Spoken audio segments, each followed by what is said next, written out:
अस्सलाम वालेकुम दोस्तों, आइए हम आपको वो 7 बातें बताते हैं जिनकी वजह से हमारी दुआएं कबूल नहीं होती, रद्द कर दी जाती है। आप जानते हैं डॉक्टर जब दवाइयाँ देता है तो साथ में परहेज भी बताता है।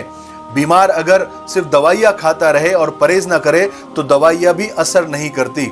नंबर 1, जब भी दुआएं करे तो इखलास के साथ कि देने वाली ज़ात और दुआ के कबूल करने वाली ज़ात सिर्फ अल्लाह की है। नंबर 2, हराम खाने पीने से बचे। नंबर 3, गुनाहों से और मासियत से बचे। बंदा गुनाह करता रहता है और दुआएं मांगता रहता है।